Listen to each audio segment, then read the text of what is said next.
Welcome to my channel. Finalmente tu casa y la finca son mías, declaró mi hija Ángela el día de la audiencia. Su voz resonó en la sala del tribunal con una firmeza que jamás imaginé escuchar dirigida hacia mí. Rodrigo, mi yerno, aplaudió a su lado celebrando la conquista de ellos como si acabaran de ganar el premio más grande de sus vidas. Yo me quedé allí sin decir nada, sintiendo como el aire se volvía denso y pesado a mi alrededor. Pero el juez miró hacia arriba, ajustó sus lentes con calma y dijo: 2 de las 10 propiedades, por lo que veo. Me encantaría echar un vistazo a ellas. El silencio que siguió fue tan profundo que pude escuchar mi propio corazón latiendo contra mis costillas. Vi cómo la sonrisa de Ángela se congelaba en su rostro, cómo los ojos de Rodrigo parpadeaban confundidos tratando de procesar lo que acababan de escuchar. 10 propiedades. Esas 2 palabras flotaron en el aire como una revelación que nadie esperaba.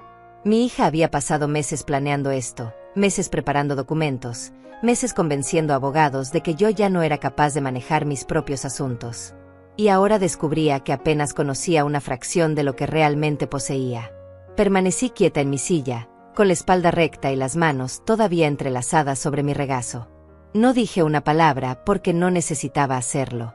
A veces el silencio habla más fuerte que cualquier discurso ensayado.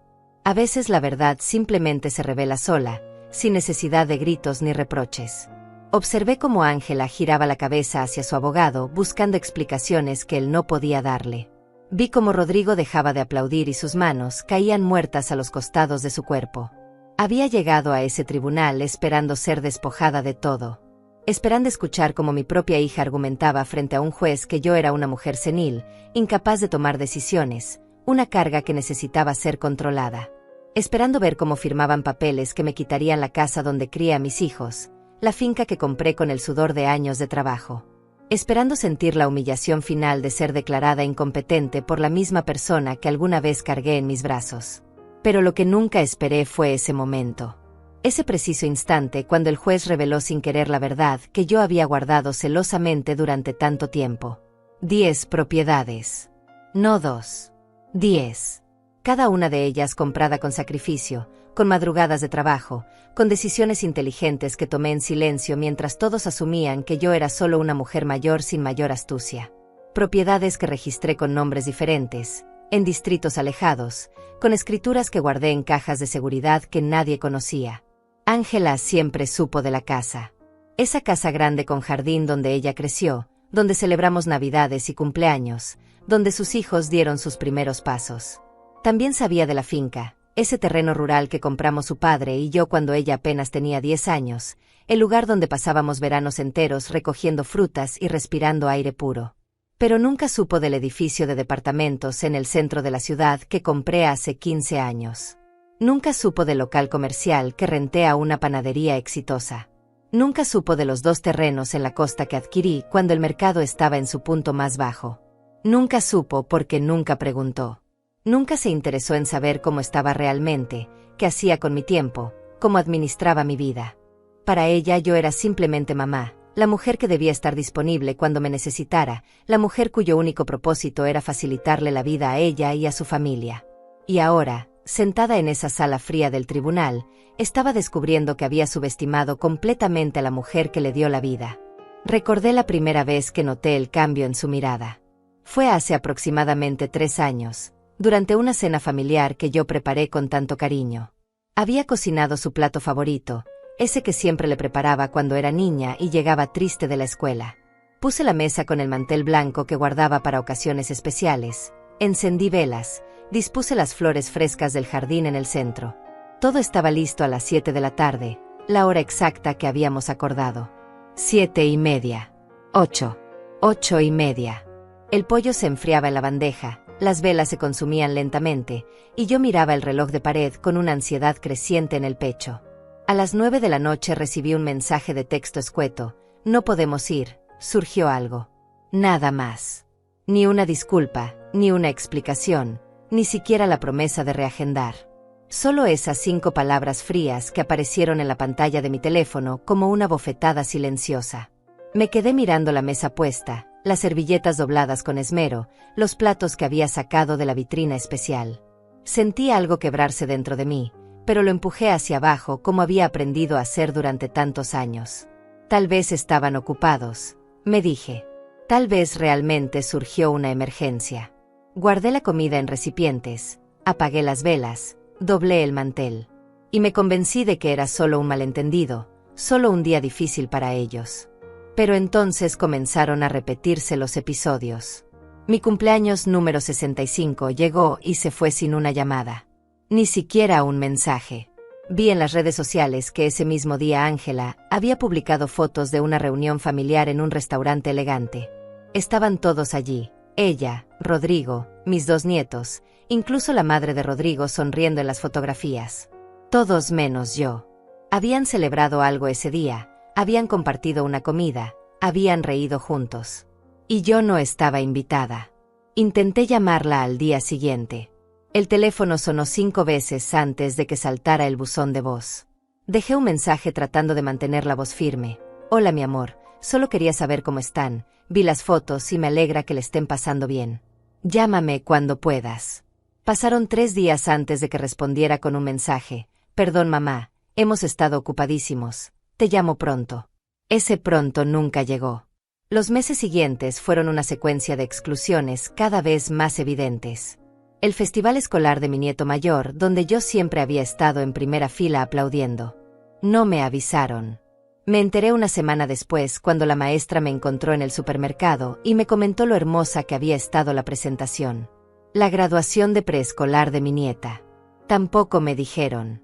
El bautizo del hijo de la prima de Rodrigo. Todos fueron menos yo. Cada vez que intentaba visitarlos, siempre había una excusa. Estamos saliendo justo ahora. Los niños están enfermos. Tenemos mucho trabajo. La casa está en remodelación. Rodrigo no se siente bien. Excusas que al principio parecían razonables, pero que con el tiempo comenzaron a formar un patrón imposible de ignorar. No era que estuvieran ocupados. Era que estaban ocupados evitándome. Comencé a repasar mentalmente cada momento en que debía haberme dado cuenta de que algo estaba mal. Cada señal que ignoré porque dolía demasiado aceptarla. Cada vez que justifiqué su ausencia con explicaciones que yo misma inventaba para no enfrentar la realidad.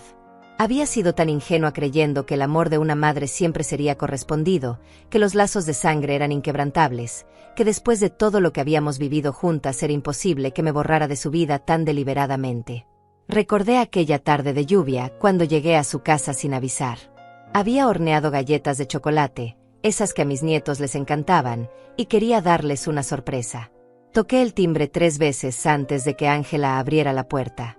Su expresión no fue de alegría, sino de incomodidad. Se quedó parada en el umbral sin invitarme a pasar, con el cuerpo bloqueando la entrada como si fuera una visita inoportuna y no su propia madre. «Mamá, ¿qué haces aquí?», preguntó con un tono que no esperaba. No fue cálido ni amoroso. Fue el tono que usas con un vendedor que llega a tu puerta a una hora inconveniente. Le mostré la caja con las galletas recién horneadas todavía tibias. Quería ver a los niños, le dije tratando de sonar casual. Ella miró hacia atrás por encima de su hombro como si estuviera verificando algo, luego volvió a mirarme y dijo, «Están haciendo tareas, mejor otro día mamá». Y cerró la puerta antes de que pudiera responder. Me quedé parada bajo la lluvia sosteniendo esa caja de galletas, sintiendo como el agua empapaba mi cabello y mi ropa. Pero la humedad exterior no era nada comparada con el frío que sentía por dentro. Caminé de regreso a mi auto sabiendo que algo había cambiado irrevocablemente. Esa noche comí galletas sola en mi cocina vacía, masticando mecánicamente mientras las lágrimas rodaban por mis mejillas sin control. Hubo otra ocasión en que vi a Rodrigo en el supermercado. Estaba en el pasillo de los cereales cuando lo reconocí. Alcé la mano para saludarlo. Incluso di un paso hacia él. Pero entonces lo vi girar bruscamente hacia el otro lado y apurar el paso como si no me hubiera visto. Sé que me vio. Nuestras miradas se cruzaron durante una fracción de segundo antes de que él volteara. Fue un rechazo tan deliberado que me dejó paralizada en medio del pasillo con la mano todavía en alto como una tonta. Las Navidades se volvieron especialmente dolorosas.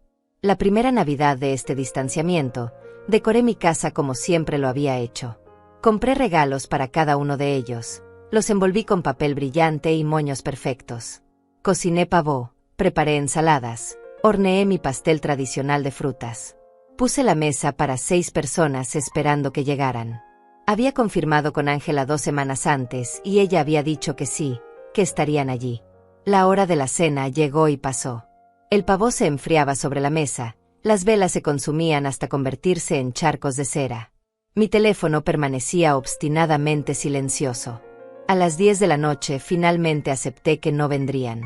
No hubo llamada, no hubo mensaje, no hubo explicación. Simplemente me dejaron esperando en una casa decorada festivamente que ahora parecía un escenario vacío de una obra de teatro cancelada. Al día siguiente encontré fotos en redes sociales. Habían pasado la Navidad en casa de los padres de Rodrigo. Todos sonriendo alrededor de una mesa llena de comida, intercambiando regalos, los niños con gorros de Santa Claus. Mi hija había elegido pasar la Navidad con la familia de su esposo y había decidido que yo no merecía ni siquiera una explicación. Borré la aplicación de mi teléfono esa noche. No quería seguir torturándome viendo una vida de la que había sido excluida. Intenté confrontarla una vez. Reuní todo mi coraje y la llamé para preguntarle directamente qué estaba pasando. Ángela, necesitamos hablar, le dije cuando finalmente contestó después de ignorar 5 llamadas previas. Siento que te estás alejando y no entiendo por qué. Hubo un silencio largo del otro lado de la línea antes de que respondiera con una voz cansada. Mamá, no es nada personal, solo estamos muy ocupados con nuestras vidas, tú sabes cómo es. Pero sí es personal, insistí tratando de mantener la calma. Soy tu madre y siento que me estás dejando fuera intencionalmente. Ella suspiró con una exasperación que pude escuchar claramente a través del teléfono.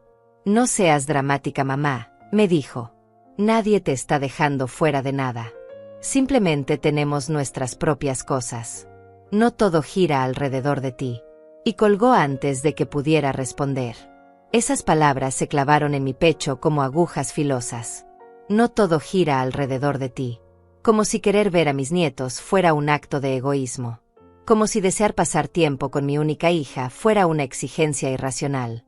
Me senté en mi sala vacía sosteniendo el teléfono en la mano, sintiendo como la conversación reproducía una y otra vez en mi mente. Los meses continuaron arrastrándose con el mismo patrón. Yo intentaba acercarme, ellos construían muros. Yo proponía visitas, ellos inventaban excusas. Yo enviaba mensajes que quedaban sin respuesta durante días. Y cada rechazo, cada silencio, cada puerta cerrada me hacía sentir más pequeña, más invisible, más prescindible. Hubo un día particularmente difícil cuando mi nieta menor cumplió 7 años. Yo había comprado su regalo semanas antes, un juego de acuarelas profesionales porque ella siempre había mostrado talento para el dibujo. Lo envolví con papel rosado lleno de flores y compré una tarjeta donde escribí un mensaje largo y amoroso. Conduje hasta su casa con el regalo en el asiento del pasajero, practicando mentalmente lo que diría cuando me abrieran la puerta. Pero cuando llegué, la casa estaba claramente llena de gente.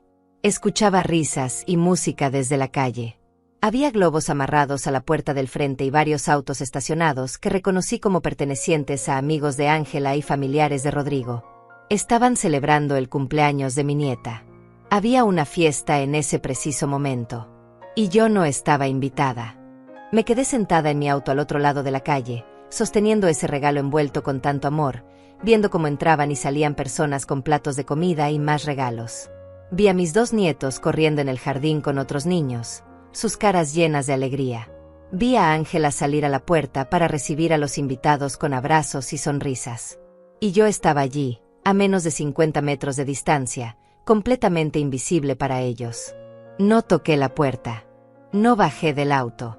No intenté entregarle el regalo. Simplemente arranqué el motor y conduje de regreso a mi casa con las mejillas mojadas de lágrimas. Puse el regalo en un closet donde permanecería sin abrir durante meses, un recordatorio envuelto en papel brillante de lo poco que significaba yo para ellos. Empecé a notar otros detalles inquietantes. Cuando ocasionalmente lograba hablar con mis nietos por teléfono, sus respuestas eran cortas y incómodas. Como si alguien les hubiera dicho qué decir o qué no decir. Abuela, estamos bien. Todo está bien, tenemos que irnos. Sus voces sonaban ensayadas, carentes de la espontaneidad natural de los niños. Una tarde logré interceptar a mi nieto mayor cuando salía de la escuela. Quería sorprenderlo, llevarlo a tomar un helado como hacíamos antes. Su rostro se iluminó al verme, pero inmediatamente después miró alrededor con nerviosismo. Abuela, mamá dijo que no debemos irnos contigo sin su permiso, me explicó con una voz tan seria para un niño de 10 años. Le prometí que solo serían 20 minutos, que lo traería de regreso antes de que Ángela llegara. Nos sentamos en la heladería del centro, ese lugar con mesas de metal blanco donde solíamos pasar las tardes de verano. Pedí su sabor favorito, chocolate con chips de menta, y observé cómo comía en silencio. Había algo diferente en él, una tensión en sus hombros que no debería estar presente en un niño de su edad. Cuéntame cómo va todo en la escuela, le pregunté tratando de sonar casual. Él se encogió de hombros sin levantar la vista de su helado. Bien, respondió con esa única palabra que cerraba cualquier posibilidad de conversación real. Intenté con otras preguntas. ¿Cómo está tu hermana? Bien. ¿Qué tal el equipo de fútbol? Bien. Cada respuesta era una puerta cerrada. Finalmente dejé de preguntar y simplemente lo observé comer su helado con la cabeza gacha, como si tuviera miedo de mirarme a los ojos. Cuando lo dejé de regreso en su casa, me dio un abrazo rápido y salió corriendo sin voltear atrás. Vi cómo desaparecía tras la puerta principal y supe que probablemente sería interrogado sobre dónde había estado y qué habíamos hablado. Mis propios nietos tenían que reportar sus interacciones conmigo como si yo fuera una amenaza de la cual debían protegerse. Fue en ese momento, sentada en mi auto viendo la puerta cerrada de esa casa que alguna vez sentí como mi segundo hogar, cuando finalmente acepté la verdad completa. No era descuido. No era que estuvieran demasiado ocupados. No eran malentendidos ni coincidencias desafortunadas. Era deliberado, calculado, intencional. Mi hija me estaba borrando sistemáticamente de su vida y de la vida de mis nietos. Conduje a casa en piloto automático, con las manos aferradas al volante y la mente procesando esta verdad que había estado evitando durante tanto tiempo. Una vez dentro de mi casa, me senté en el sofá de la sala y dejé que la realidad me golpeara con toda su fuerza. No lloré. Ya no quedaban lágrimas. Solo sentí un vacío profundo instalándose en mi pecho, un espacio hueco donde antes había existido la esperanza. Miré alrededor de mi sala. Las fotografías familiares que cubrían las paredes y las repisas. Ángela de bebé en mis brazos. Ángela en su primer día de escuela. Ángela en su graduación. Ángela en su boda. Mis nietos en cada etapa de su crecimiento. Toda una vida documentada en marcos de plata y madera. Y sin embargo, la mujer en esas fotografías, la que sonreía junto a mí en cada imagen importante de su vida, había decidido que yo ya no tenía lugar en su presente. Me pregunté cuándo exactamente había comenzado este distanciamiento. Traté de identificar el momento preciso en que dejé de ser su madre para convertirme en un estorbo del que necesitaba deshacerse. Tal vez fue cuando su situación económica comenzó a ajustarse y empezó a ver mis propiedades como una solución potencial. Tal vez fue cuando Rodrigo le metió ideas en la cabeza sobre herencias anticipadas y patrimonios mal administrados. O tal vez siempre había sido así y yo simplemente no quise verlo. Tal vez siempre fui útil solo en la medida en que podía darle algo. Cuidar a sus hijos cuando ella necesitaba salir. Prestarle dinero cuando sus gastos superaban sus ingresos. Cocinar para sus reuniones cuando no tenía tiempo de preparar nada. Y ahora que sus hijos ya no necesitaban tanto cuidado, ahora que había estabilizado su situación laboral, ahora que podía pagar sus propias cuentas, simplemente ya no me necesitaba. Esa noche no pude dormir. Me quedé acostada en mi cama mirando el techo, reproduciendo cada interacción de los últimos años, viendo ahora con claridad lo que antes me negaba a ver. Los comentarios pasivos agresivos sobre mi edad. Las sugerencias sutiles de que tal vez debería considerar mudarme a un lugar más pequeño, más manejable. Las conversaciones sobre cómo ciertos adultos mayores perdían la capacidad de tomar buenas decisiones. Había estado preparando el terreno durante mucho tiempo, plantando semillas de dudas sobre mi competencia, creando una narrativa donde yo era una mujer mayor que necesitaba ser cuidada, protegida, controlada. Y yo, en mi deseo desesperado de mantener la conexión con ella, había dejado pasar cada comentario, había ignorado cada señal de advertencia. Pero ahora todo estaba perfectamente claro. Cristalino. Como si alguien hubiera limpiado un vidrio empañado y finalmente pudiera ver a través de él sin obstrucciones. Mi hija no me amaba. Tal vez nunca lo había hecho de la manera en que una hija debería amar a su madre. Y definitivamente no me respetaba. Para ella yo era simplemente un medio para un fin. Una fuente de recursos que eventualmente heredaría. Y aparentemente había decidido que esperar a que yo muriera naturalmente estaba tomando demasiado tiempo. La mañana siguiente me levanté con una sensación extraña. No era tristeza exactamente. Era algo más profundo y más tranquilo. Era aceptación. Aceptación de que la hija que yo había imaginado, la que creía conocer, tal vez nunca había existido realmente. Había estado amando una ilusión, una versión de Ángela que yo misma había construido en mi mente porque necesitaba creer que todo lo que había sacrificado por ella había valido la pena. Me serví café y me senté junto a la ventana de la cocina observando cómo amanecía. Los pájaros cantaban en el jardín. El sol pintaba el cielo de colores cálidos. La vida continuaba con su ritmo normal indiferente a mi dolor personal. Y en medio de esa quietud matutina, sentí como algo comenzaba a cambiar dentro de mí. No era enojo. No era deseo de venganza. Era algo mucho más poderoso. Era claridad. Era la determinación fría y serena de alguien que finalmente ha visto la verdad completa y está lista para actuar en consecuencia. Si mi hija quería jugar este juego, si realmente creía que podía manipularme y descartarme tan fácilmente, entonces iba a descubrir que había subestimado completamente a la mujer que la crió. Pasé los siguientes días en una especie de calma extraña. No intenté llamar a Ángela.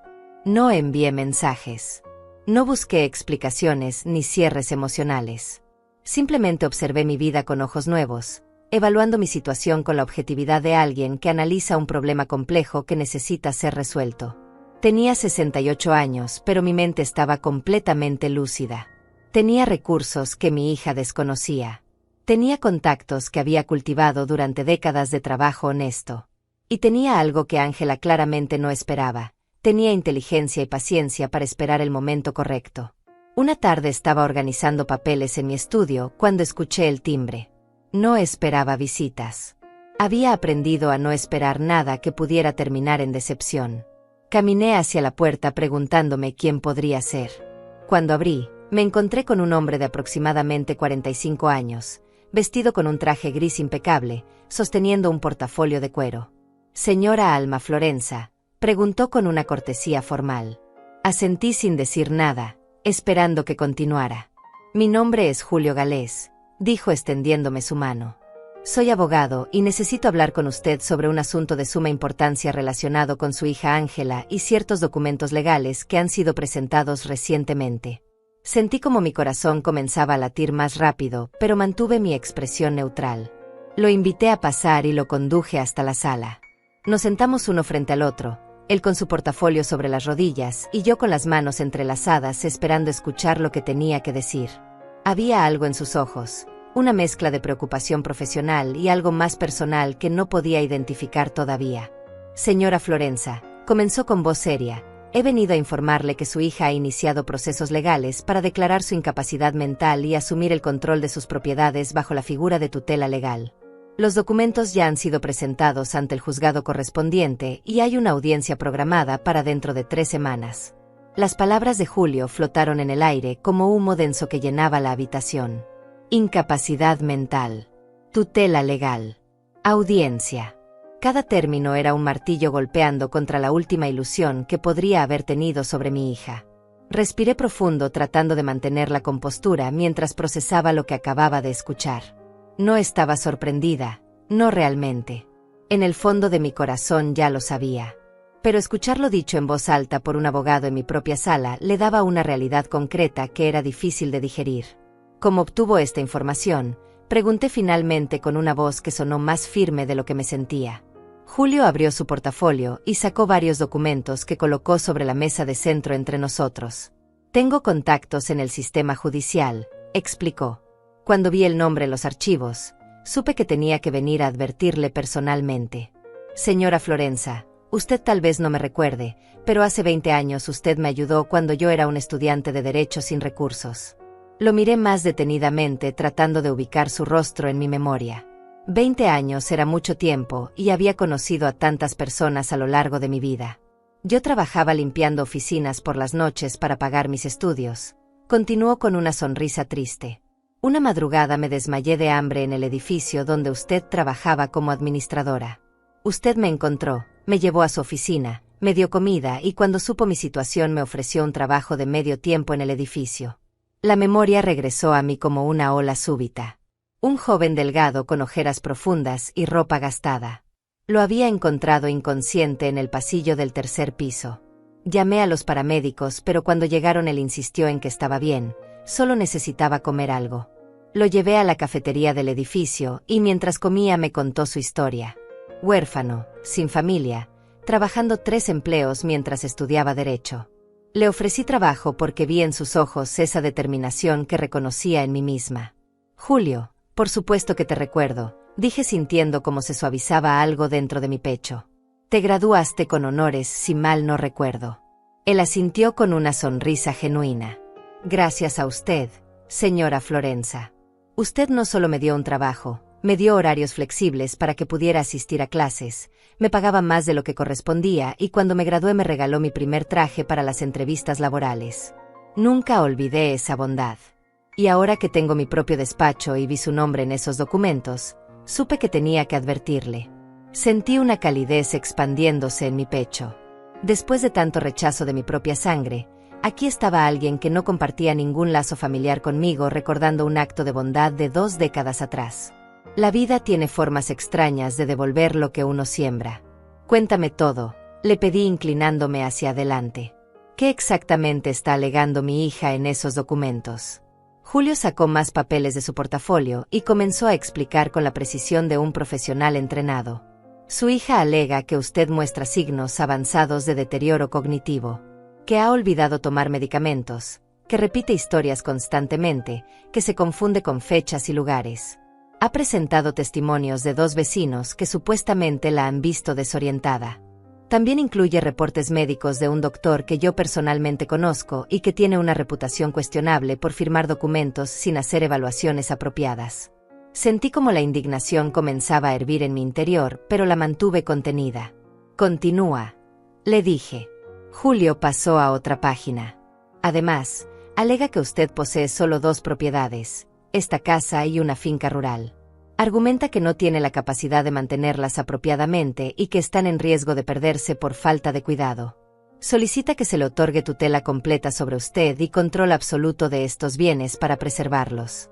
Para preservarlos, repetí con una amargura que no pude ocultar. Para venderlos, querrás decir. Para convertir años de mi trabajo en efectivo que ella y su esposo puedan gastar. Julio asintió con gravedad. Probablemente ese es el plan, señora Florenza. He visto casos similares. Una vez que obtienen la tutela, pueden vender las propiedades sin su consentimiento. El dinero iría supuestamente a un fondo para su cuidado, pero en la práctica hay muchas formas de desviarlo. Me recosté en el sofá sintiendo el peso de la traición completa. Mi propia hija no solo quería alejarme de su vida, quería declararme legalmente incompetente, quitarme mi autonomía, despojarme de todo lo que había construido. Y lo estaba haciendo con documentos falsos, testimonios inventados, médicos corruptos. Estaba construyendo una mentira elaborada para robarme en vida. Hay algo más, dijo Julio con una vacilación que me alertó inmediatamente. Encontré algo mientras investigaba el caso. Su hija contrató a un investigador privado hace 6 meses. Tienen fotografías de usted, videos grabados sin su conocimiento, un registro detallado de sus movimientos diarios. Han estado documentando cada salida al supermercado, cada visita al banco, cada interacción con vecinos. Están construyendo un perfil para presentar ante el juez. La invasión de privacidad me golpeó como una bofetada física. 6 meses. Durante medio año había estado siendo observada, seguida, documentada como si fuera un objeto de estudio y no un ser humano con derechos. Cada momento que pensé que estaba sola, alguien había estado tomando notas sobre mi comportamiento. Sentí náuseas subiendo por mi garganta. Pero aquí está lo interesante, continuó Julio con un brillo en sus ojos. Esos mismos videos e imágenes que ellos piensan que les ayudarán, en realidad la muestran a usted completamente lúcida. La muestran manejando sus asuntos con claridad, interactuando normalmente con las personas, realizando transacciones bancarias complejas. Son evidencia que se puede usar en su favor. Eso me hizo pausar. Mi mente comenzó a trabajar rápidamente procesando la información. Si tenían documentación de mis actividades diarias, Entonces también tenían evidencia de todas las transacciones que había realizado en los últimos meses. Las visitas al notario, las reuniones con contadores, los depósitos bancarios. Todo estaba registrado sin que ellos supieran el contexto real. Julio, pregunté con una calma nueva instalándose en mi voz, ¿qué tan difícil sería obtener acceso a esa documentación que el investigador privado recopiló? Él sonrió de una manera que me indicó que íbamos por el mismo camino mental. Con una orden judicial apropiada, es completamente posible. Especialmente si argumentamos que esa evidencia es relevante para el caso. Y créame, señora Florenza, si llegamos a juicio, definitivamente es relevante. Me quedé en silencio por un momento largo, dejando que todas las piezas comenzaran a encajar en mi mente. Había algo más que necesitaba saber. Julio, mi hija cree que solo tengo 2 propiedades. Eso es lo que ella ha documentado en su petición. Él asintió revisando los papeles. Así es, esta casa donde vivimos ahora y una finca de aproximadamente 5 hectáreas en las afueras de la ciudad. Sonreí por primera vez en semanas. Una sonrisa pequeña, pero llena de significado. ¿Qué pensarías si te dijera que tengo 8 propiedades más que mi hija desconoce completamente? Los ojos de Julio se abrieron con sorpresa. Diría que tenemos una ventaja significativa que ellos no esperan. Y diría que necesito ver inmediatamente toda la documentación de esas propiedades. Me levanté y caminé hacia mi estudio, con Julio siguiéndome. Abrí un gabinete que mantenía bajo llave y saqué una caja de seguridad pequeña. Dentro había escrituras, títulos de propiedad, certificados de inversión. Cada documento representaba años de trabajo silencioso, de decisiones inteligentes, de sacrificios que hice sin fanfarria ni reconocimiento. Había un edificio de 6 departamentos en el centro de la ciudad que compramos mi esposo y yo 30 años atrás. Cuando él murió, Ángela estaba tan consumida en su propio dolor que nunca preguntó qué pasó con esa propiedad. Asumió que la vendí. No lo hice. La transferí a un fideicomiso a mi nombre que ella desconocía. Había un local comercial en una avenida principal que renté durante 15 años a una cadena de farmacias. El contrato de arrendamiento generaba ingresos mensuales de $1,200 que depositaba en una cuenta bancaria separada. Ángela nunca vio esos estados de cuenta porque nunca se interesó en preguntar sobre mis finanzas más allá de asumir que vivía de la pensión de mi difunto esposo. Había 2 terrenos pequeños en la zona costera que compré cuando los precios estaban en su punto más bajo después de una crisis económica regional. Los adquirí por casi nada hace 12 años y ahora su valor se había triplicado. Estaban a nombre de una sociedad limitada que formé con ayuda de un contador, otra capa de protección que mantuve en absoluto secreto. Había una casa de campo modesta en las montañas que heredé de una tía lejana. Ángela nunca conoció bien a esa rama de la familia, así que cuando la tía murió y me dejó la propiedad, simplemente nunca mencioné el tema. Era un lugar tranquilo donde iba ocasionalmente a descansar y pensar. Nadie sabía de su existencia. Había 3 bodegas industriales en un parque empresarial que compré en sociedad con 2 amigas de toda la vida. Las 3 habíamos juntado nuestros ahorros hace 8 años para hacer la inversión. Las bodegas estaban rentadas a diferentes compañías y generaban ingresos pasivos constantes. Mis amigas sabían de mi situación familiar y habían acordado mantener absoluta confidencialidad sobre nuestro acuerdo comercial. Y finalmente estaba la finca que Ángela conocía, pero lo que ella no sabía era que esas 5 hectáreas originales se habían expandido a 20 hectáreas en los últimos años. Había comprado los terrenos adyacentes uno por uno conforme los vecinos envejecían y decidían vender. Las escrituras nuevas las mantuve en el fideicomiso separado junto con el edificio de departamentos. Julio revisaba cada documento con la meticulosidad de un profesional experimentado. Iba tomando notas, haciendo preguntas específicas sobre fechas de adquisición, valores actuales, formas de titularidad. Su expresión pasó de sorpresa inicial a admiración genuina. Señora Florenza, esto es extraordinario. Ha construido un patrimonio considerable con una estrategia de protección muy inteligente. Su hija no tiene idea de con quién está tratando. No, no tiene idea, respondí sintiendo como la confianza regresaba a mi voz.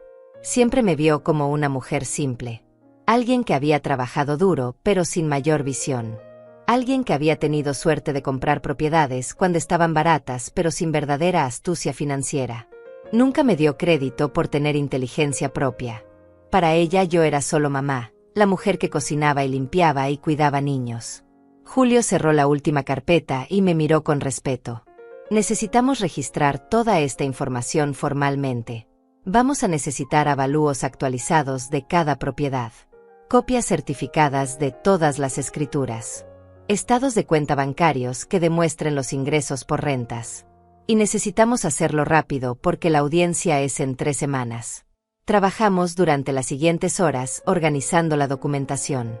Julio hacía llamadas a su oficina dando instrucciones a sus asistentes. Necesito avalúos urgentes para 8 propiedades. Quiero copias certificadas de todos estos documentos para mañana. Contacta al notario Chávez y dile que necesito una reunión esta semana. Su eficiencia me impresionaba y me tranquilizaba al mismo tiempo. Mientras trabajábamos, Julio me hizo preguntas sobre los testigos que Ángela había presentado. Los vecinos que supuestamente me habían visto desorientada. ¿Conoces a estas personas?, preguntó mostrándome los nombres en los documentos. Reconocí uno de los nombres. Marta Dainais. Vivía 3 casas más abajo. Era una mujer con quien había tenido algunos desacuerdos menores sobre el mantenimiento de la calle y las cuotas de la asociación de vecinos. Nunca me vio desorientada, dije con certeza absoluta. De hecho, hace 2 meses tuvimos una conversación completamente coherente sobre la instalación de nuevas luminarias en la calle. Ella quería un modelo más económico y yo argumenté por uno de mejor calidad. Ganamos la votación mi grupo y el suyo quedó molesto. Esa es probablemente su motivación para firmar ese testimonio falso. Julio anotaba todo. Y el otro testigo, César Mesa. ¿Lo conoces? Negué con la cabeza. Ese nombre no me resulta familiar. Nunca he interactuado con nadie con ese nombre. Julio subrayó el nombre con fuerza. Entonces probablemente sea un testigo completamente fabricado o alguien que firmó sin conocerte realmente. Eso trabaja en nuestro favor. Podemos desacreditar su testimonio fácilmente. El doctor que firmó los reportes médicos era otro tema. Doctor Rodrigo Chávez. Julio ya había mencionado que conocía su reputación.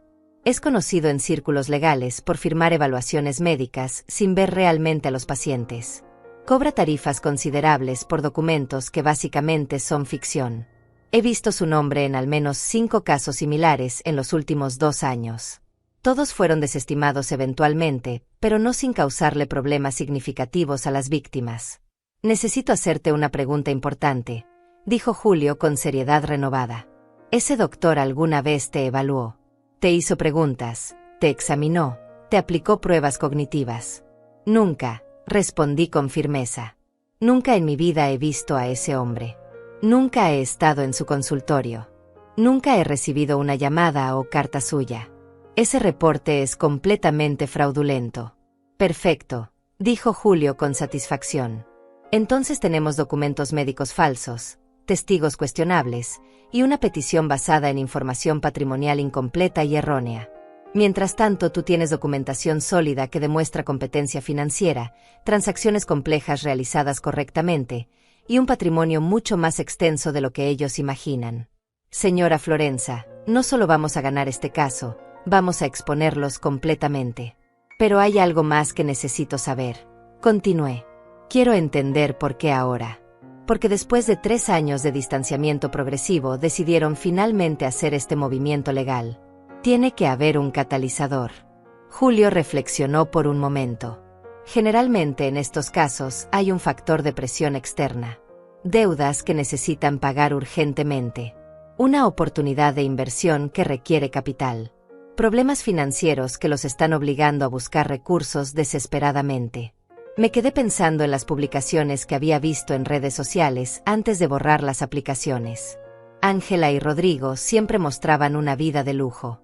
Restaurantes caros, vacaciones en playas exóticas, ropa de marca, autos nuevos. Pero nunca había considerado que tal vez todo era fachada.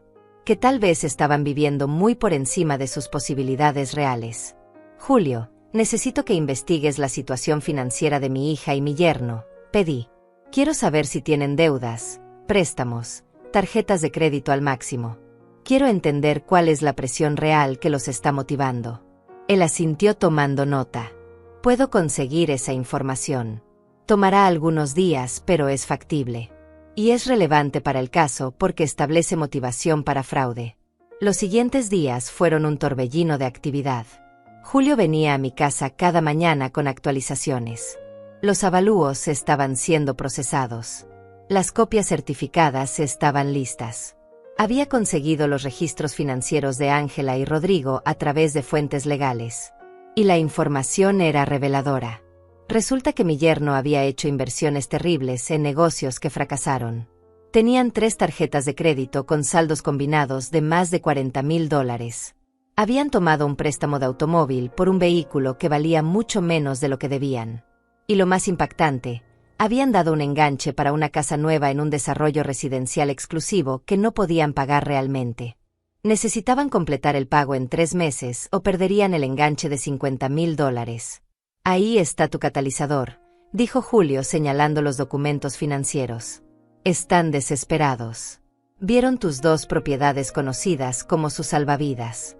Probablemente planeaban venderse rápidamente después de obtener la tutela, pagar sus deudas y quedarse con lo suficiente para completar la compra de su casa nueva. Es un plan motivado por pánico financiero. Sentí una mezcla extraña de emociones. Parte de mí quería sentir lástima por mi hija. Tal vez estaba en una situación difícil que la había llevado a tomar decisiones desesperadas. Pero entonces recordé los 3 años de exclusión deliberada. Los cumpleaños ignorados. Las navidades solitarias. Las puertas cerradas en mi cara. El distanciamiento calculado de mis nietos. No, esto no era desesperación reciente. Esto era un plan que había estado gestándose durante mucho tiempo. Julio y yo pasamos las siguientes 2 semanas preparando cada detalle de nuestra defensa. No queríamos simplemente ganar el caso. Queríamos que quedara absolutamente claro que todo lo que Ángela había presentado era una construcción fraudulenta diseñada para despojarme de mis bienes.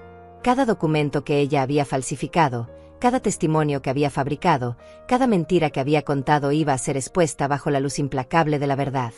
Contactamos a mi médico personal, el doctor que me había atendido durante los últimos 20 años.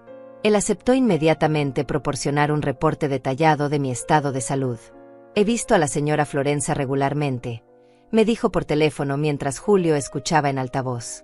Sus chequeos anuales siempre han sido excelentes. No presenta ningún signo de deterioro cognitivo. De hecho, su agudeza mental es notable para su edad. Con gusto testificaré sobre esto. También conseguimos declaraciones de otras personas que interactuaban conmigo regularmente. El gerente de mi banco principal escribió una carta confirmando que yo manejaba mis cuentas de manera completamente independiente y que había realizado transacciones financieras complejas en los últimos meses sin ninguna asistencia ni confusión. La notaria con quien trabajé en las escrituras de las bodegas industriales proporcionó testimonio de que yo había negociado los términos del contrato con claridad impresionante. Mi contador, un hombre llamado Ramón Galés que casualmente era primo lejano de Julio, preparó un análisis detallado de mi situación patrimonial. El documento mostraba no solo las 10 propiedades, sino también cómo había administrado cada una con estrategia y visión. Había gráficos que mostraban el crecimiento del valor de mis inversiones a lo largo de los años. Había registros de mantenimiento preventivo en cada propiedad. Había evidencia de planificación fiscal inteligente. Esto no es el portafolio de alguien con deterioro mental, dijo Ramón mientras revisábamos los documentos en mi cocina. Esto es el trabajo de alguien que entiende perfectamente bienes raíces, inversiones y administración patrimonial. Cualquier juez que vea esto va a entender inmediatamente que las alegaciones de su hija son absurdas. Pero Julio quería ir más allá. Quería que yo me sometiera a una evaluación neuropsicológica completa con un especialista reconocido. Va a tomar varias horas, me explicó, pero el reporte que produzcas va a ser irrefutable. Nadie va a poder cuestionar tu capacidad mental después de que un neuropsicólogo certificado confirme que estás completamente lúcida. Acepté sin vacilación. Pasé una tarde completa en el consultorio de la doctora Celia Mesa, una neuropsicóloga con más de 30 años de experiencia. Me hizo pruebas de memoria, de razonamiento lógico, de capacidad de resolver problemas. Me pidió que recordara listas de palabras, que completara patrones, que explicara proverbios, que hiciera cálculos mentales. Al final de la sesión ella sonrió y dijo: «Señora Florenza, su función cognitiva está en el percentil superior para su grupo de edad. No solo no tiene deterioro, tiene una mente excepcionalmente aguda. El reporte de la doctora Mesa era de 15 páginas. Detallaba cada prueba que me había aplicado y mis resultados en cada una. Incluía comparaciones con estándares normativos para mi edad. Y concluía con una declaración inequívoca. La evaluada demuestra capacidad cognitiva plena, memoria excelente, razonamiento abstracto superior y juicio intacto. No hay evidencia alguna de deterioro mental que justifique tutela o intervención legal. Mientras toda esta documentación se acumulaba, yo comencé a prepararme emocionalmente para la audiencia. Sabía que iba a ser difícil ver a mi hija en ese contexto. Enfrentarla no en una conversación privada donde tal vez podría haber espacio para explicaciones o reconciliación, sino en un tribunal donde ella estaría argumentando públicamente que yo era incompetente. Donde estaría tratando de convencer a un juez de que debía quitarme mi autonomía. Julio me preparó para lo que podía esperar. Van a intentar ponerte nerviosa, me dijo. El abogado de tu hija va a hacer preguntas diseñadas para confundirte o hacerte parecer olvidadiza. Pueden preguntarte sobre fechas específicas de eventos pasados. Pueden pedirte que recuerdes detalles menores. Pueden intentar provocarte emocionalmente para que reacciones de manera que parezca inestable. Practiqué mis respuestas. Julio actuaba como el abogado opositor haciéndome preguntas difíciles. Señora Florenza, ¿puede decirnos que desayunó hace exactamente una semana? No lo recuerdo específicamente, respondía con calma, pero generalmente desayuno avena con frutas o huevos revueltos con pan tostado. Mi rutina matutina es consistente. Bien, decía Julio, esa es una respuesta perfecta. Honesta, pero que demuestra que tienes patrones coherentes. También preparamos cómo revelaría la información sobre mis propiedades adicionales. Julio quería que fuera un momento dramático, pero controlado. Cuando el abogado de tu hija pregunte sobre tus bienes, me instruyó, vas a confirmar que tienes la casa y la finca. Luego voy a presentar documentación que muestra las otras 8 propiedades. Quiero ver sus caras cuando se den cuenta de lo que realmente posees. Las noches antes de la audiencia las pasé en una mezcla extraña de calma y anticipación. No tenía miedo exactamente. Tenía todas las cartas en mi mano. Tenía evidencia sólida, testigos creíbles, documentación irrefutable. Pero había una tristeza profunda que no podía negar. Esta era mi hija. La bebé que había cargado en mis brazos. La niña cuyas rodillas había curado cuando se caía. La adolescente cuyos secretos había guardado. Y ahora estábamos a punto de enfrentarnos en un tribunal. Me preguntaba si habría algún momento durante la audiencia en que ella se diera cuenta de lo que había hecho. Si vería mi rostro y recordaría todas las veces que yo había estado ahí para ella. Si sentiría aunque fuera una punzada de remordimiento por haber llegado tan lejos en su plan de despojarme. Pero en mi corazón sabía que probablemente no. Probablemente estaba tan convencida de su narrativa, tan segura de que estaba justificada, que no permitiría que la realidad penetrara su conciencia. La noche antes de la audiencia, Julio vino a mi casa para una última revisión. Trajimos todos los documentos organizados en carpetas etiquetadas. Repasamos el orden en que presentaríamos la evidencia. Discutimos posibles escenarios y cómo responder a cada uno. ¿Estás lista?, me preguntó finalmente mirándome a los ojos. Asentí sintiendo una determinación fría instalándose en mi pecho. Estoy lista. Esa noche apenas dormí. No por nervios, sino por la anticipación de lo que vendría. Me levanté antes del amanecer y me preparé con cuidado deliberado. Elegí un vestido sencillo pero elegante en tono beige. Nada llamativo ni excesivo. Quería presentarme como lo que era, una mujer de 68 años con dignidad intacta. Me maquillé ligeramente. Me peiné con mi estilo habitual. Me miré en el espejo y vi a una mujer que había sobrevivido muchas batallas y estaba lista para una más. Julio llegó a recogerme a las 8 de la mañana. La audiencia estaba programada para las 10, pero queríamos llegar temprano para instalarnos y repasar cualquier detalle de último momento. Mientras conducíamos hacia el juzgado, él me dio instrucciones finales. Mantén la calma sin importar lo que digan. No respondas emocionalmente. Si te sientes abrumada, respira profundo antes de hablar. Y recuerda, la verdad está de tu lado. Solo necesitas presentarla con claridad. El edificio del juzgado era imponente, con columnas de concreto y escaleras amplias que llevaban a las puertas principales. Subimos despacio, yo aferrándome ligeramente al brazo de Julio no porque necesitara apoyo físico, sino porque su presencia me daba fuerza. Pasamos por los detectores de seguridad, subimos al tercer piso en un elevador silencioso, y caminamos por pasillos largos con puertas numeradas hasta llegar a la sala correcta. Entramos y la sala estaba vacía todavía. Las bancas de madera pulida esperaban a los participantes. El estrado del juez se elevaba al frente de la sala, imponente y solemne. Nos sentamos en la mesa del lado derecho y Julio comenzó a organizar nuestros documentos. Carpetas perfectamente ordenadas. A las 9:45 escuché voces en el pasillo. Reconocí la risa de Rodrigo antes de verlo. Ese sonido despreocupado de alguien que cree que tiene la victoria asegurada. Luego apareció él en la puerta, con un traje gris que probablemente había comprado a crédito, seguido por Ángela. Mi hija llevaba un vestido negro formal y su cabello recogido en un moño elegante. Parecía una ejecutiva exitosa preparándose para una presentación importante, no una hija a punto de traicionar a su madre. Nuestras miradas se cruzaron por una fracción de segundo. Esperaba ver algo en sus ojos. Duda tal vez. Vergüenza posiblemente. Incluso remordimiento sería algo. Pero lo que vi fue determinación fría. Me miró como si fuera un obstáculo que necesitaba ser removido, no como la mujer que le había dado la vida. Desvió la vista rápidamente y se dirigió a la mesa del lado opuesto de la sala, donde se sentó junto a su abogado que había llegado momentos antes. El abogado de Ángela era un hombre de unos 50 años, calvo, con lentes de montura dorada y un maletín de cuero caro. Se presentó brevemente a Julio con cortesía profesional fría. Luego se inclinó hacia mi hija y comenzaron a hablar en susurros mientras revisaban papeles. Rodrigo se sentó en la banca detrás de ellos, con los brazos cruzados y esa sonrisa satisfecha que me revolvía el estómago. A las 10 en punto exactas, la puerta lateral se abrió y el alguacil anunció: de pie, tribunal en sesión.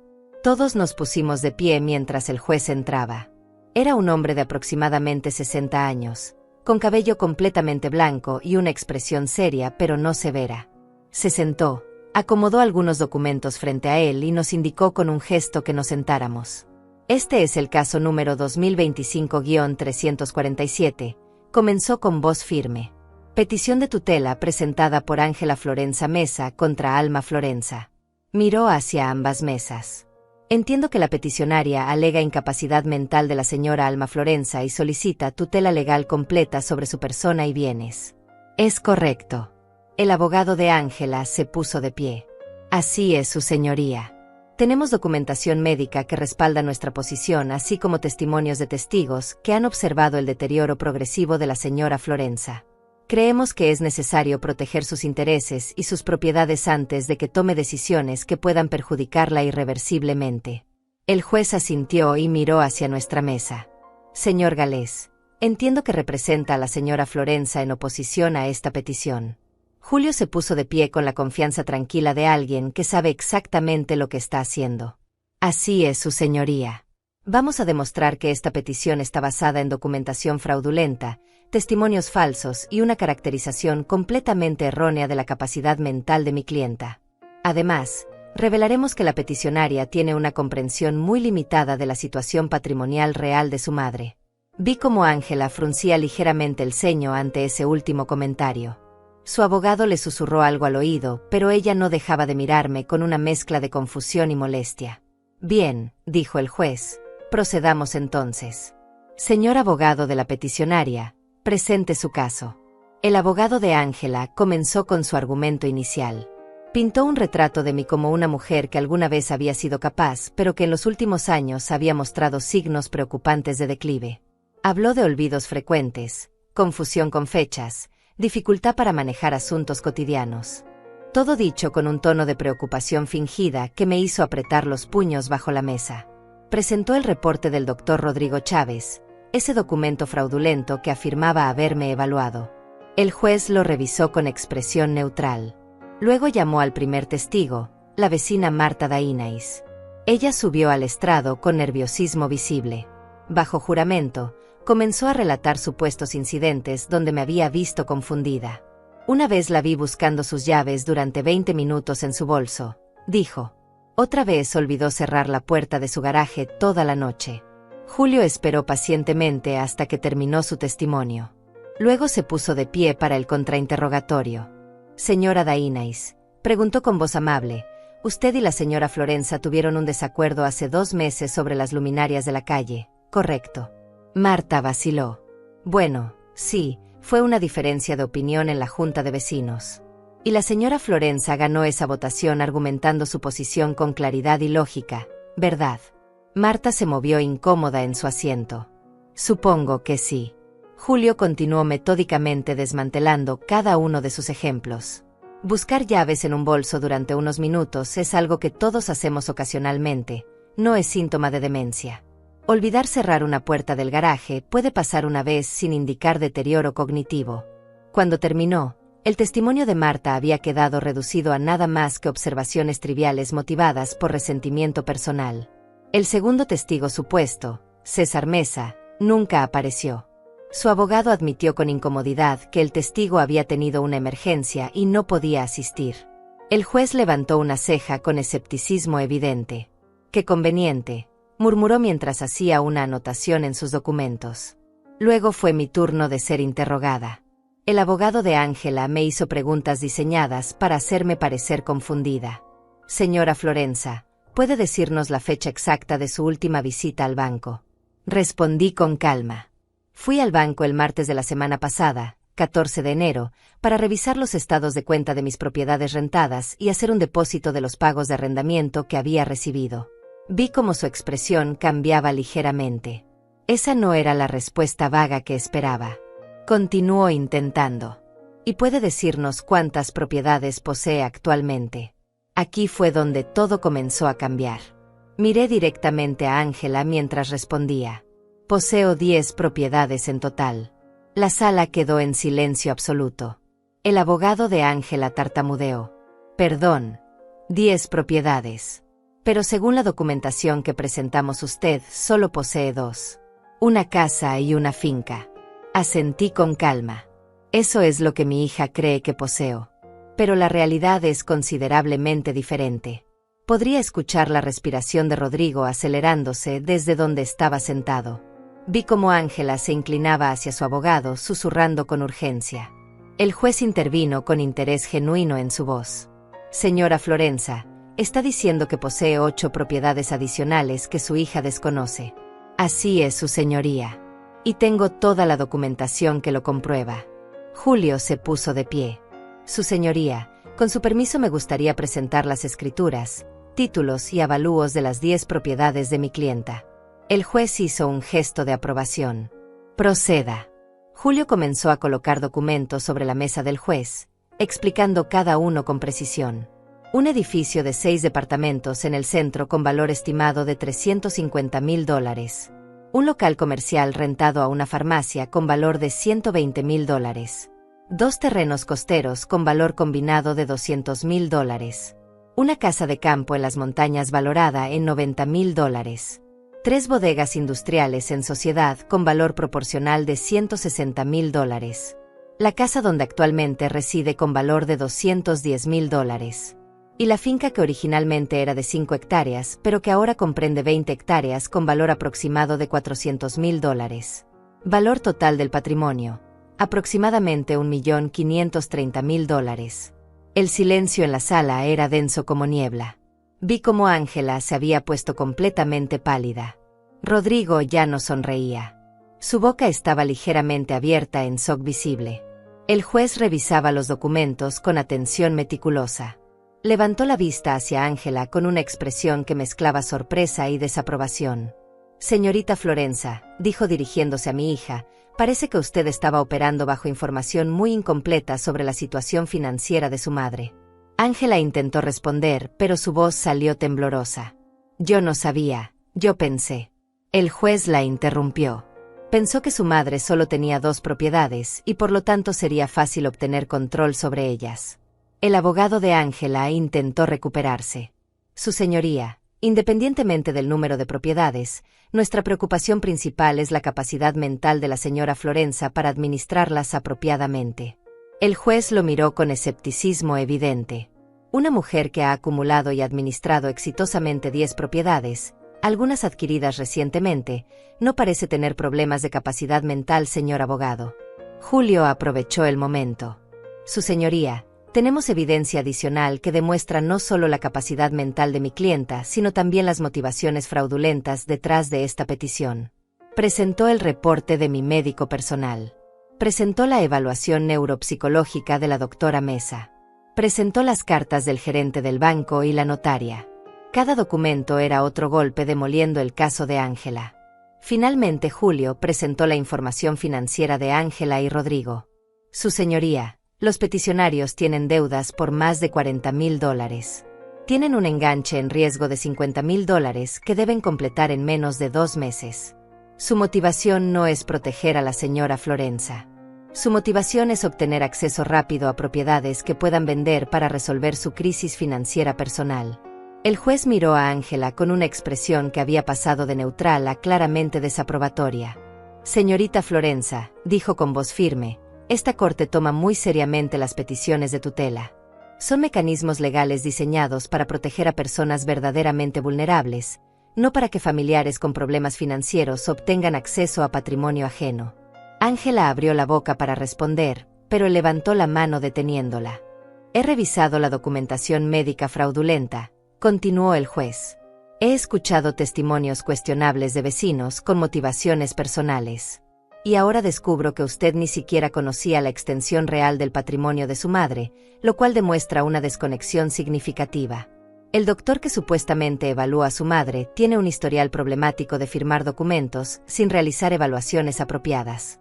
Mientras tanto, prosiguió mirando los documentos frente a él, tengo aquí reportes de profesionales médicos legítimos que confirman que la señora Florenza está en pleno uso de sus facultades mentales.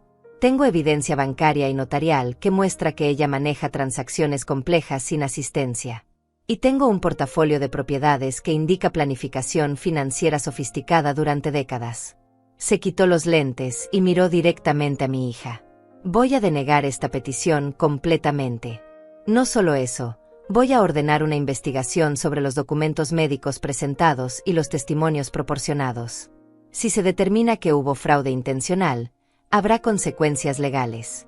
El abogado de Ángela se puso de pie intentando objetar, pero el juez lo interrumpió. No hay nada más que discutir aquí, señor abogado. Este caso está cerrado. Ángela se había quedado petrificada en su silla. Rodrigo tenía la cabeza entre las manos. El momento que habían imaginado como su victoria se había convertido en su humillación pública completa. El juez golpeó su martillo. Caso desestimado. Corte levantada. Y con esas palabras, todo terminó. La sala comenzó a vaciarse lentamente. Julio recogió nuestros documentos con una sonrisa de satisfacción profesional. Señora Florenza, lo hicimos. No solo ganamos, los expusimos completamente. Le di las gracias con voz tranquila, pero mi atención estaba en Ángela, que permanecía sentada inmóvil mientras su abogado le hablaba en voz baja. Finalmente ella se levantó y caminó hacia la salida. Cuando pasó junto a nuestra mesa, nuestras miradas se encontraron nuevamente. Esta vez vi algo diferente en sus ojos. Ya no era determinación fría. Era shock mezclado con algo que podría haber sido vergüenza o tal vez solo rabia de haber sido descubierta. Mamá, comenzó a decir, pero las palabras murieron en su garganta. No tenía nada que decir que pudiera justificar lo que había intentado hacer. Salí del juzgado con Julio a mi lado, sintiéndome extrañamente vacía. Había ganado. Había protegido mi patrimonio y mi autonomía. Había expuesto la verdad. Pero no sentía triunfo. Solo sentía el peso de una relación que se había roto de manera irreparable. Mi hija había cruzado una línea que no tenía regreso. Los días siguientes fueron tranquilos. Ángela no intentó contactarme y yo tampoco busqué comunicación con ella. Pero algo inesperado sucedió una semana después de la audiencia. Escuché el timbre de mi casa una tarde y cuando abrí la puerta encontré a mis 2 nietos parados en el escalón. Mi nieto mayor sostenía la mano de su hermana menor. Detrás de ellos, alejándose en un taxi, vi a alguien que parecía ser la madre de una de sus amigas. Abuela, dijo mi nieto con voz temblorosa, mamá no sabe que estamos aquí. Pero necesitábamos venir. Los abracé sin decir nada, sintiendo como las lágrimas que había contenido durante meses finalmente comenzaban a fluir. Los hice pasar y nos sentamos en la sala. Mi nieta me entregó un papel doblado. Lo abrí y vi un dibujo que ella había hecho. Era nuestra familia, pero en el dibujo yo estaba en el centro rodeada de colores brillantes. «Te extrañamos, abuela», dijo ella con lágrimas en sus propios ojos. «Mamá dice cosas sobre ti que no entendemos, pero nosotros sabemos quién eres. Sabemos que siempre nos has querido». Mi nieto mayor agregó: «Escuchamos a mamá y papá discutiendo después del juicio. Dijeron cosas horribles. Pero nosotros no creemos nada de eso. Queremos estar contigo». Pasamos la tarde juntos. Horneé galletas. Jugamos juegos de mesa. Les conté historias de cuando su madre era pequeña, historias felices de antes de que todo se complicara. Y por primera vez en mucho tiempo, mi casa se llenó de risas genuinas. Cuando llegó la hora de que regresaran, llamé a Ángela para informarle dónde estaban sus hijos. La conversación fue breve y tensa, pero acordamos que los niños podían visitarme cuando quisieran. En las semanas siguientes, mis nietos comenzaron a venir regularmente. A veces solos en taxi que yo pagaba, a veces traídos por padres de sus amigos que conocían la situación. Ángela nunca venía, pero tampoco les prohibía las visitas. Era como si hubiera aceptado silenciosamente que había perdido no solo el caso legal, sino también el control absoluto sobre la narrativa familiar. Comencé a reconstruir lentamente. No la relación con mi hija, esa estaba demasiado dañada. Pero sí mi vida, mi paz, mi sentido de propósito. Mis nietos me daban razones para seguir adelante. Las tardes que pasábamos juntos, las comidas que compartíamos, las conversaciones honestas que teníamos sobre familia y amor y lo que realmente importaba. También tomé decisiones importantes sobre mi patrimonio. Actualicé mi testamento con Julio asegurándome de que mis propiedades estuvieran protegidas y distribuidas de manera que beneficiaran a quienes realmente me valoraban. Establecí fideicomisos educativos para mis nietos que ningún padre podría tocar. Y dejé instrucciones claras sobre mis deseos para el futuro. Han pasado 6 meses desde aquella audiencia que cambió todo. 6 meses en los que he aprendido más sobre mí misma de lo que aprendí en décadas anteriores. He aprendido que el amor verdadero no se mide en lazos de sangre, sino en acciones consistentes. He aprendido que la dignidad no viene de ser validada por otros, sino de conocer tu propio valor. Y he aprendido que a veces la mayor fortaleza no está en gritar tu dolor, sino en enfrentarlo con la cabeza en alto y la verdad como tu única arma. Mi relación con Ángela permanece rota. Ella nunca se disculpó. Nunca reconoció el daño que intentó causarme. De vez en cuando recibo mensajes breves y fríos sobre asuntos prácticos relacionados con los niños, pero nada más. Y he llegado a aceptar que tal vez nunca habrá reconciliación. Tal vez algunas heridas son demasiado profundas para sanar. Tal vez algunas traiciones revelan verdades sobre las personas que es imposible ignorar. Pero en medio de ese dolor, he encontrado algo inesperado. He encontrado conexiones genuinas con mis nietos que ahora me visitan 2 o 3 veces por semana.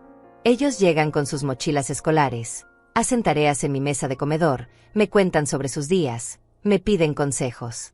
Mi casa ya no es ese espacio silencioso y vacío que se había convertido durante los años de exclusión. Ahora tiene risas, tiene vida, tiene propósito. También he reconectado con amigas que había descuidado durante los años en que estaba tan enfocada en tratar de mantener viva una relación familiar que ya estaba muerta. Celia y Marta, mis socias en las bodegas industriales, ahora vienen a tomar café regularmente. Compartimos historias, planeamos nuevas inversiones pequeñas, nos apoyamos mutuamente. He descubierto que la familia que eliges puede ser tan valiosa como la familia en la que naces. Julio se ha convertido en algo más que mi abogado.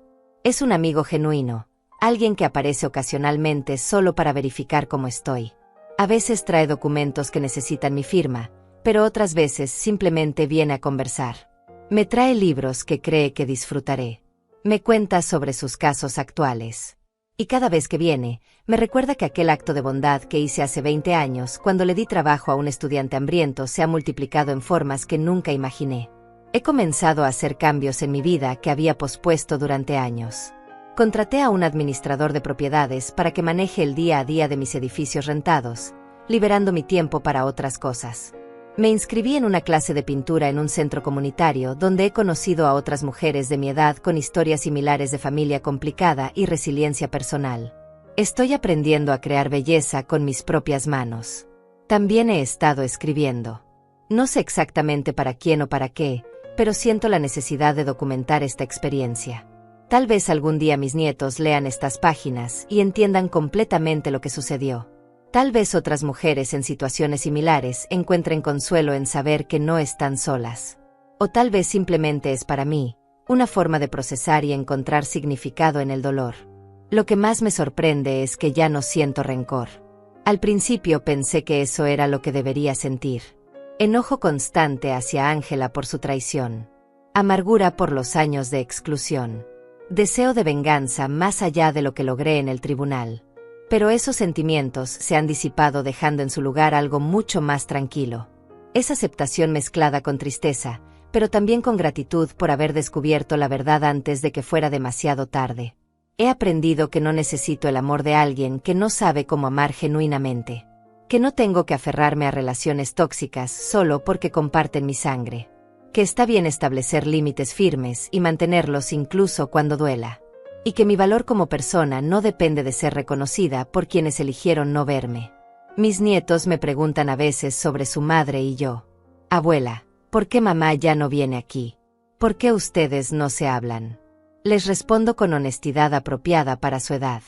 A veces las personas que amamos toman decisiones que nos lastiman profundamente. Y cuando eso sucede, necesitamos protegernos mientras seguimos amándolos desde la distancia. Su madre y yo tenemos diferencias que no hemos podido resolver. Pero eso no cambia cuánto los amo a ustedes. Anoche mi nieta me preguntó algo que me hizo pausar. Abuela, cuando seas muy viejita, ¿quién va a cuidar de ti? La miré a los ojos y le sonreí. Ustedes, si quieren. Pero también he aprendido a cuidar de mí misma. Y he construido una red de personas buenas que estarán ahí si las necesito.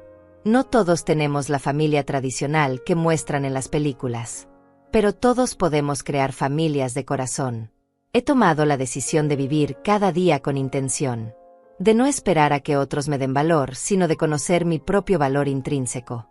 De no mendigar amor de quienes no pueden o no quieren darlo. De rodearme de personas que me ven, me escuchan, me aprecian genuinamente. Y de usar mi historia no como una fuente de amargura, sino como sabiduría que puedo compartir. Si pudiera hablarle a otras mujeres que están pasando por situaciones similares, les diría esto: no estás loca por sentir el dolor que sientes. No eres dramática por reconocer cuando te están excluyendo deliberadamente. No eres egoísta por querer proteger lo que has construido con tu esfuerzo. Y definitivamente no estás sola. Hay miles de nosotras que hemos caminado este camino doloroso de ser borradas por nuestros propios hijos. Pero también les diría que hay vida después de la traición. Hay paz después del dolor. Hay dignidad en mantenerte firme en tu verdad. Y hay una libertad extraña y hermosa en soltar la necesidad de ser amada por quienes no saben cómo hacerlo. No es el final que soñabas para tu historia familiar. Pero puede ser el comienzo de un capítulo nuevo donde finalmente te pones a ti misma en el centro de tu propia vida. Miro hacia atrás a aquella mujer que estaba sentada sola en su casa decorada para Navidad esperando a una familia que nunca llegó. Miro a la mujer que recibió esa notificación legal y sintió como su mundo se derrumbaba. Y luego miro a la mujer que soy hoy, más fuerte, más clara, más en paz consigo misma. El viaje fue doloroso, pero necesario. Y ahora te pregunto a ti que has leído mi historia, ¿alguna vez has sentido que intentaron borrarte de tu propia vida? ¿Has experimentado esa exclusión silenciosa de quienes se supone deberían amarte incondicionalmente? ¿Has tenido que elegir entre tu dignidad y una relación familiar que te estaba destruyendo? Si es así, quiero que sepas que tu dolor es válido. Tu experiencia es real. Y mereces amor genuino, respeto verdadero y paz profunda. No te conformes con menos.